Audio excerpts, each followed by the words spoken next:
Hey everyone.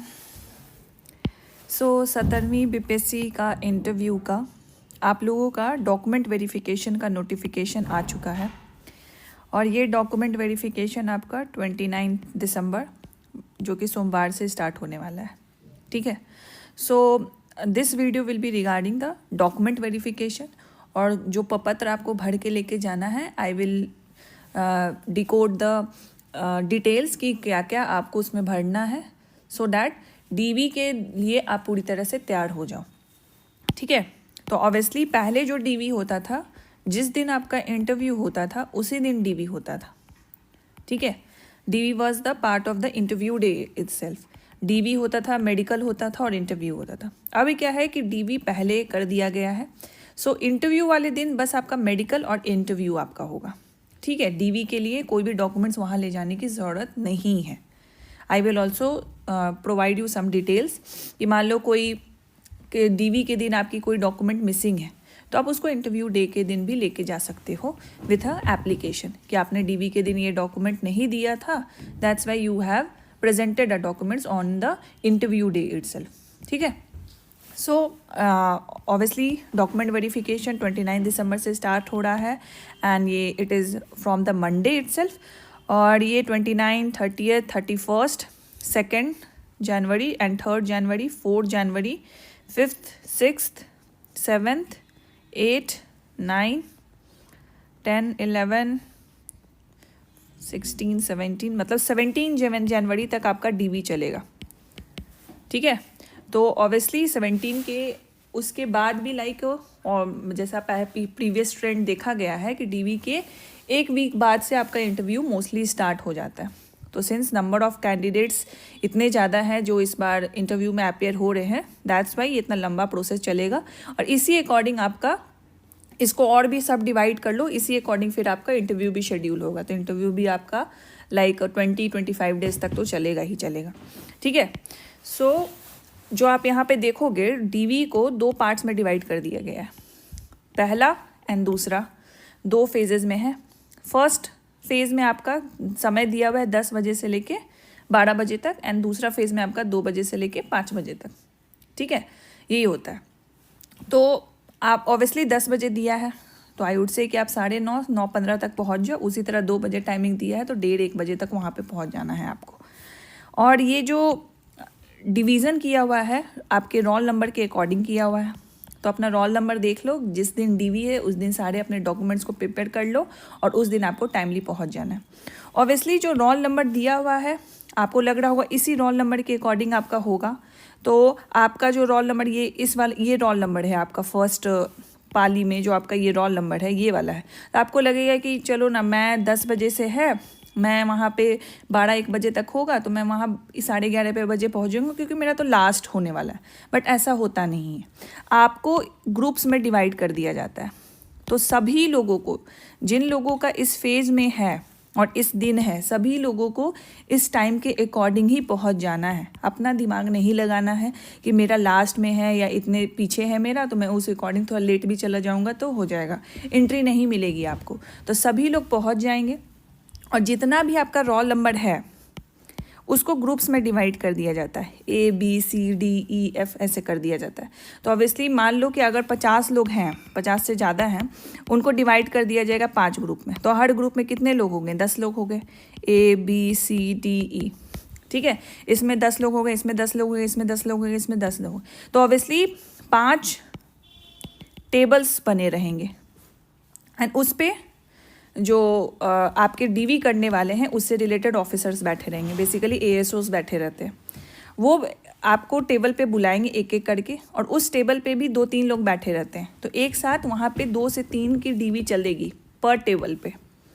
ठीक है। पर टेबल पे 2-3 लोगों की डीवी साथ साथ चलती है और जितने ग्रुप्स डिवाइडेड है उतने टेबल्स होंगे आपको और आपको टोकन दे दिया जाएगा। फॉर एग्जाम्पल आपको रोल नंबर कॉल आउट होता है और बोला जाता है कि आप A1 हो, A2 हो, B1 हो, B2 हो और हर ग्रुप के लिए एक आपको एक पर्सन अटैच होता है और वो पर्सन आपको गाइड करेगा कि आपको इस टेबल पे बैठना है और ये नंबरिंग के अकॉर्डिंग फिर आपको बुलाया जाएगा कि A1 आ जाइए, B2 आ जाइए, B3 आ जाइए और उस टेबल पे आपको जाना है और आपको अपना डीवी करवाना है। ठीक है। तो ये प्रोसेस रहेगा जब आप डीवी कराने जाओगे, तो ऑब्वियसली आप टाइम से पहुंच जाना एंड सारी डॉक्यूमेंट्स आप रेडी रखना। अब कौन कौन सी डॉक्यूमेंट्स आपको लेके जानी है उस पर बात कर लेते हैं।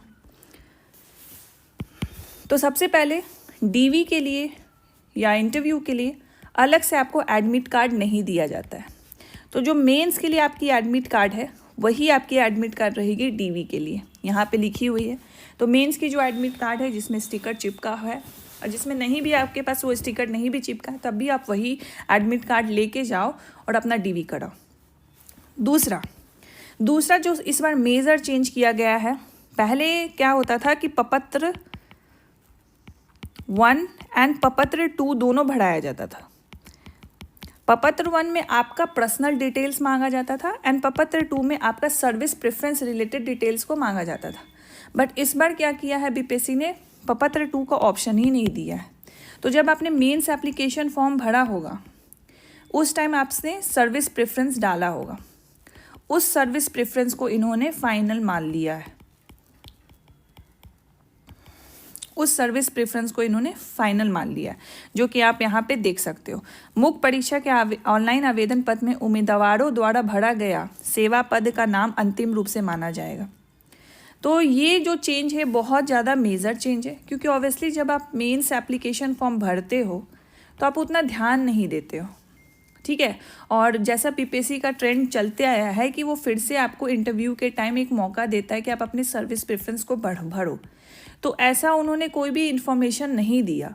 तो एक प्रेसिडेंट इन्फॉर्मेशन पीपीएससी को देना चाहिए था to all the students mains application form भरने के टाइम पे, कि जो आपने अभी सर्विस प्रेफरेंस भरा है वही आपका फाइनल हो जाएगा।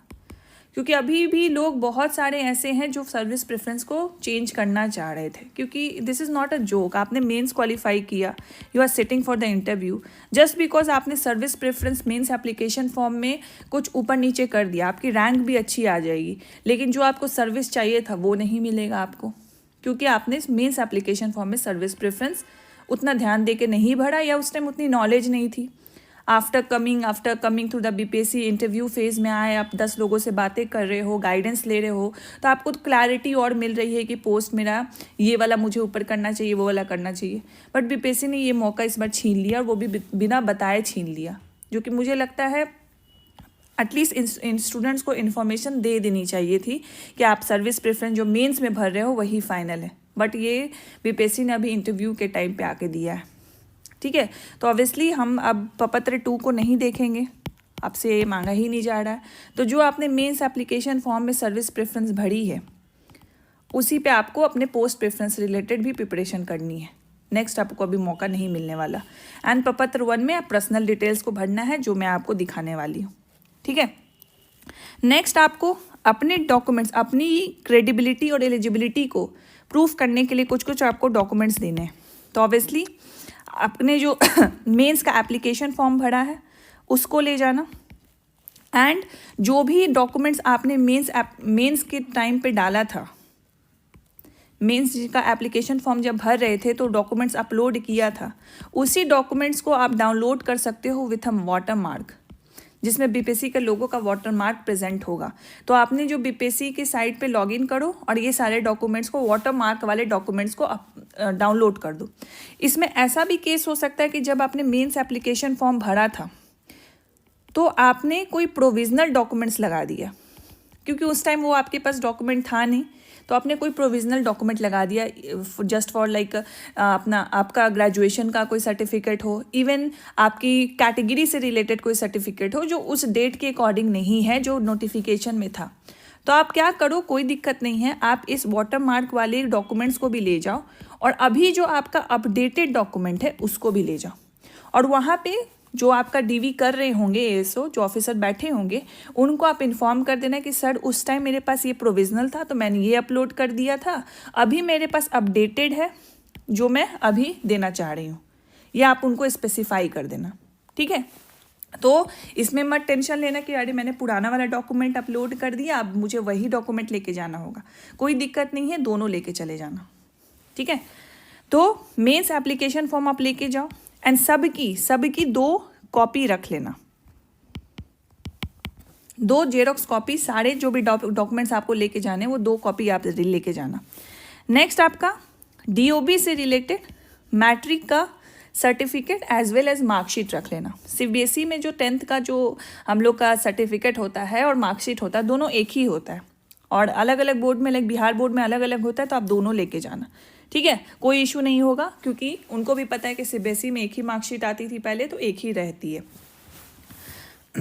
फिर उसके बाद उसके अलावा ग्रेजुएशन से रिलेटेड सर्टिफिकेट और मार्कशीट दोनों लेके जाओ। दोनों है, दोनों लेके जाओ, दोनों एक ही में है तो वो भी एक ही लेके जाओ, लेकिन अगर अलग अलग है तो दोनों लेके जाओ।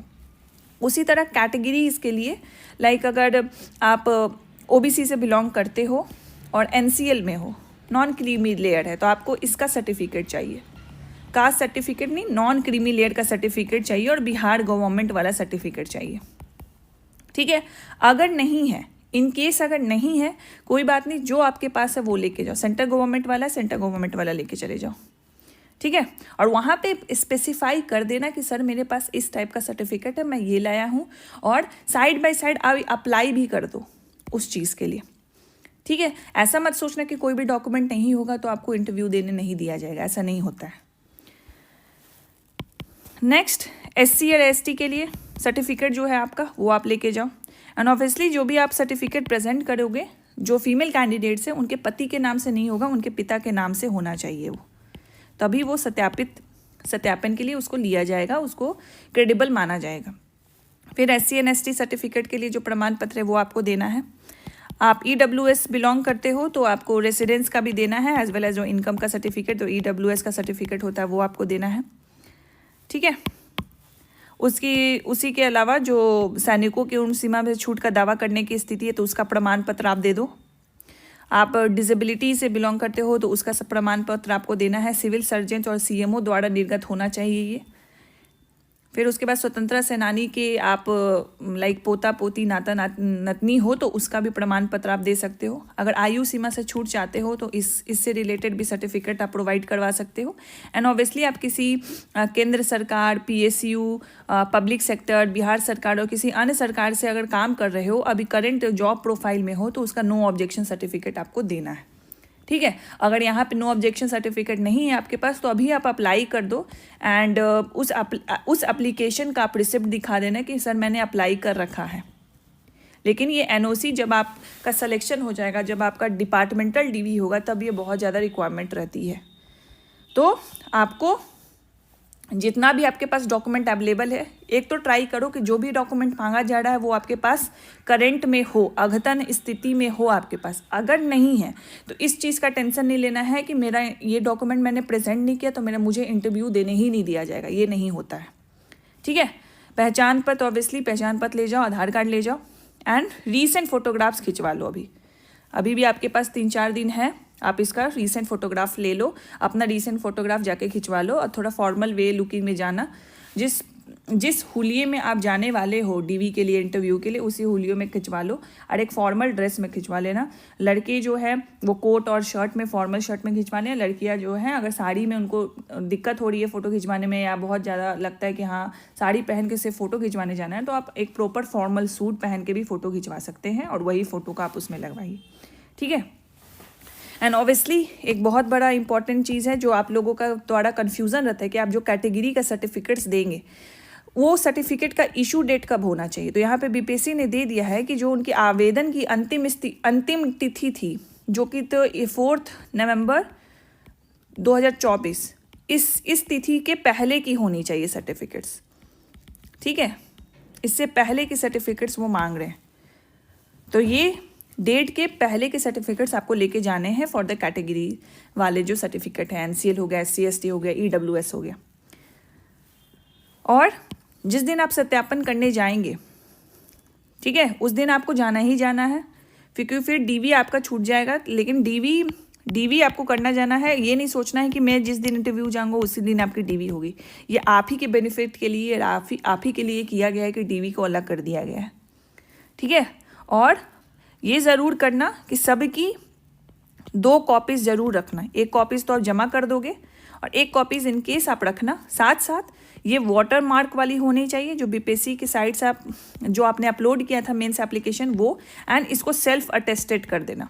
अब सेल्फ अटेस्टेड कैसे करोगे, मतलब आपकी खुद की साइन होनी चाहिए that this is the proof that this is the document is submitted by you only. Self attested लिख के नीचे साइन कर दो, ठीक है, साइन कर दो और डेट दे दो। तो डीवी जिस दिन आपकी डीवी है उसी दिन का आप डेट दे सकते हो, ठीक है। सो ये था डीवी से रिलेटेड, क्या आपको डॉक्यूमेंट्स लेके जानी है और क्या वहाँ पे आपको प्रोसेस होता है और किस तरीके से आपका डीवी होगा।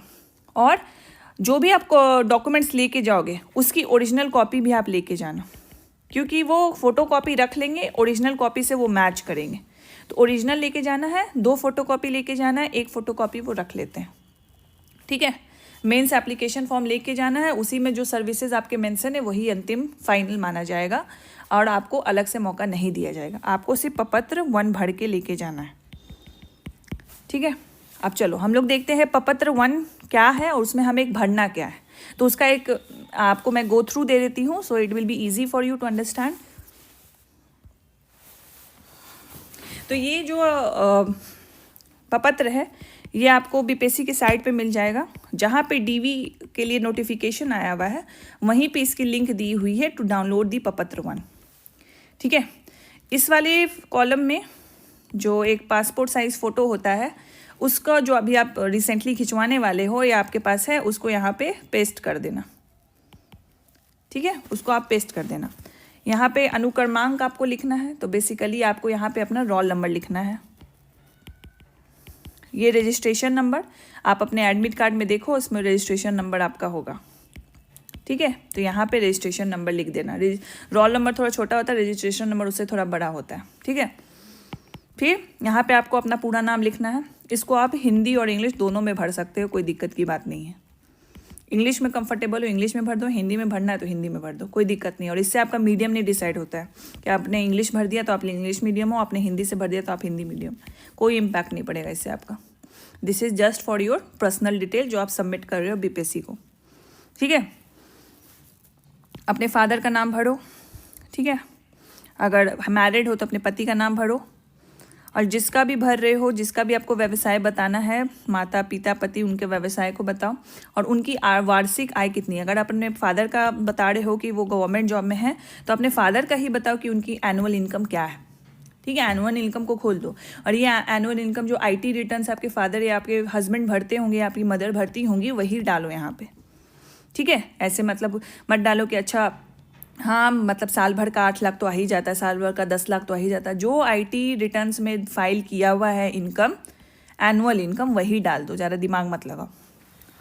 चलो अब नेक्स्ट जो 3rd नंबर है, इसमें आपको अपना डेट ऑफ बर्थ डालना है। उसका प्रमाण छाया प्रति इसमें संलग्न करनी है। तो आप क्या छाया प्रति दे रहे हो, 10th बोर्ड का आप मार्कशीट और सर्टिफिकेट लगा रहे हो, ठीक है। उम्र का सत्यापन करना है, तो ऑब्वियसली 1 अगस्त 2024 तक आपका उम्र क्या था। तो एज कैलकुलेटर करके आप गूगल सर्च मारो, ठीक है, अपना डेट ऑफ बर्थ डालो और ये तारीख डाल दो, तो वो आपको एज कैलकुलेट एग्जैक्ट करके दे देगा कि कितने साल के हो, कितना महीना है और कितने दिन के हो, ठीक है। वो एग्जैक्ट नंबर ऑफ डेज डाल दो। फॉर एग्जांपल बहुत लोग का होगा लाइक मान लो 24 साल 15 दिन, ठीक है, 24 साल 5 महीना 15 दिन, तो इस तरीके से आपको डालना है। अब नेक्स्ट आपका है, इसमें आपको पूरा एड्रेस लिखना है, पूरा एड्रेस आपको लिखना है। तो इसमें आप कोरेस्पोंडेंट एड्रेस डाल सकते हो, अभी आप जहाँ रह रहे हो, मोबाइल नंबर एंड ईमेल अपना लिखना है।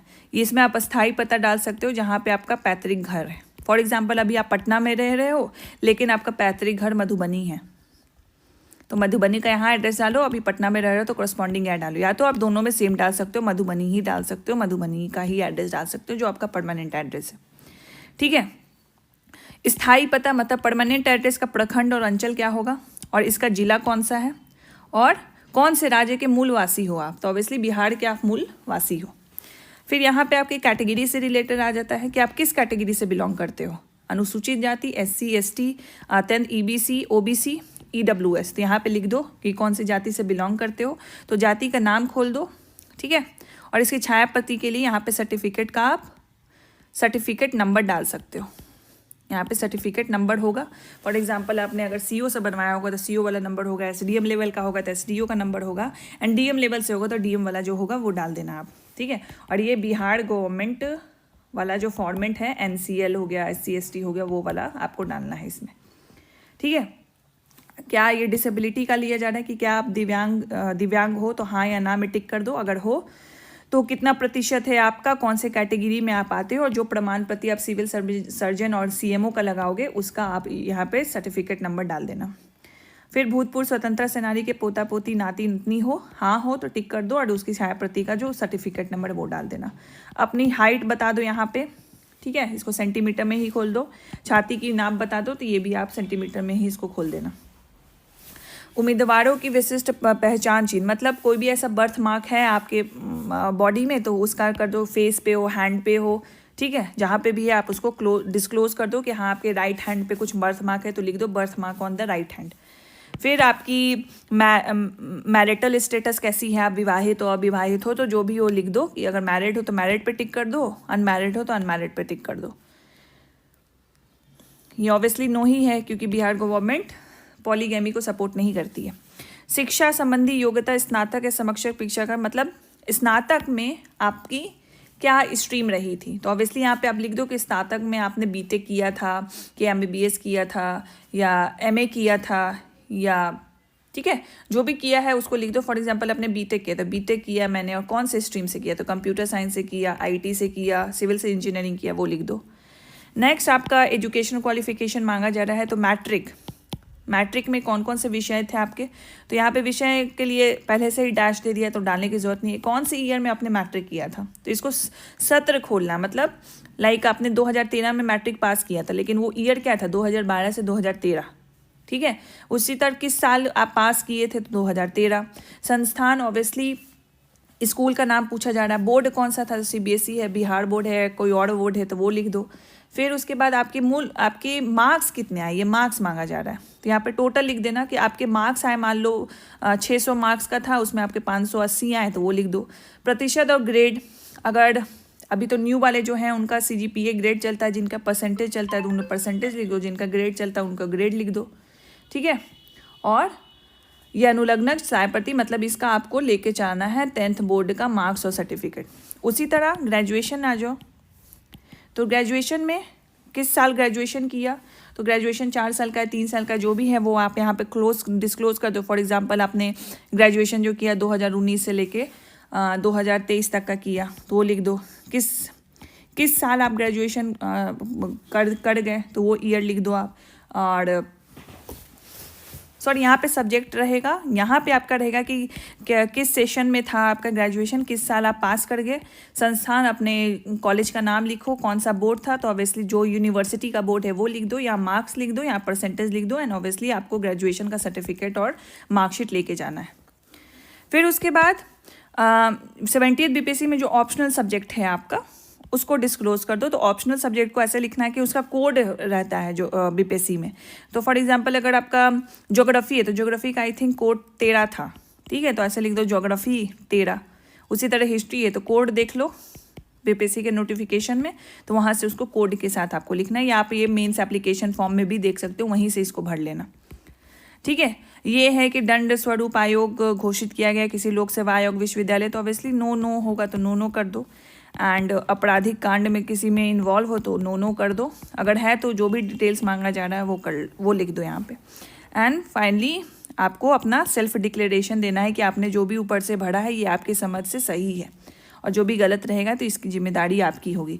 एंड तिथि आपको डीवी वाला दे देना है, हिंदी में अपना साइन करना है, इंग्लिश में आपको साइन करना है, और ये साइन आपको करके जाना है। और ये वाला जो साइन है ये आपको वहाँ पे जो ऑफिसर बैठे रहेंगे उनके सामने साइन आपको करना है, ठीक है। और ये फाइनली आपको प्रपत्र 1 भर के वहाँ दे देना है, ये भर के ही लेके जाना, वहाँ मत सोचना कि वहाँ मैं बैठ के वहाँ पे उनके सामने भरूंगा। जो आपको लगता है कोई डाउट है, ऐसे तो मैंने सारे इसको डिटेल फॉर्म में डिस्क्लोज कर दिया है, फिर भी आपको लगता है कि कुछ ऐसा डाउट है तो 1-2 कॉलम आपको आप छोड़ के जा सकते हो, लेकिन सब भर के ही जाना, ये आपको कर लेना है। ये बस ये वाला जो पार्ट है आपको उनके सामने में साइन करना है, जस्ट टू फॉर देम कि वो वेरीफाई कर लेंगे ये जो आपका साइन है ये आप ही हो, इसके वेरिफिकेशन के लिए, ठीक है। सो यही सारे डॉक्यूमेंट्स हैं और इसी तरीके से आपका डीवी होगा। डीवी हो जाने के बाद आपका जब इंटरव्यू का नोटिफिकेशन निकलेगा वो भी इसी तरीके से पर डेट को 2 फेज़ में आपका इंटरव्यू कंडक्ट होगा। दोनों फेज़ में कुछ नंबर्स ऑफ रोल नंबर्स रहेंगे और उन रोल नंबर्स को उस फेज़ में जाना है, उस दिन जाना है और उस दिन आपका इंटरव्यू और प्लस मेडिकल होगा, ठीक है। So this is all I have to cover for the document verification. I think I have resolved all the doubts that I have been receiving. इससे आपको काफ़ी कुछ क्लियर हुआ होगा। एंड ऑब्वियसली इंटरव्यू के लिए गाइडेंस सेशन चल रही है, तो जो लोग भी ज्वाइन करना चाहते हैं, बहुत बच्चों ने ज्वाइन कर लिया है, अराउंड 650 स्टूडेंट्स ने ज्वाइन कर लिया है। एंड जो भी लोग ज्वाइन करना चाहते हैं, जो भी उनको माइन्यूट से माइन्यूट डाउट्स है वो पूछ सकते हैं, क्योंकि interview is again at personality analysis, तो ऑब्वियसली वहाँ पे आपके पर्सनालिटी की टेस्टिंग होगी। तो be it from the body language, be it from कि आपकी कम्युनिकेशन स्किल कैसी है, बी इट फ्रॉम कि आप अपने पॉइंट्स को किस तरीके से कंसाइज वे में रख पाते हो, आर्टिकुलेशन स्किल कितनी है, उन सभी पैरामीटर्स पे हम लोग बात कर रहे हैं। एंड इस रिगार्डिंग एक ऑफलाइन सेशन भी हम लोग रख रहे हैं, जो कि 27 दिसंबर परसों की सेशन है, जिसमें हम डीवी रिलेटेड अगर आपके कुछ डाउट्स हैं, इंटरव्यू रिलेटेड स्पेसिफिक कुछ डाउट्स है, उसमें आप ज्वाइन कर सकते हैं। 11 बजे के अराउंड है, पटना में ही है। जो भी डिटेल्स होगा इससे रिलेटेड डिटेल्स आपको डिस्क्रिप्शन में हम लोग प्रोवाइड कर देंगे। So this is all I have to cover for this video. Thank you so much for watching.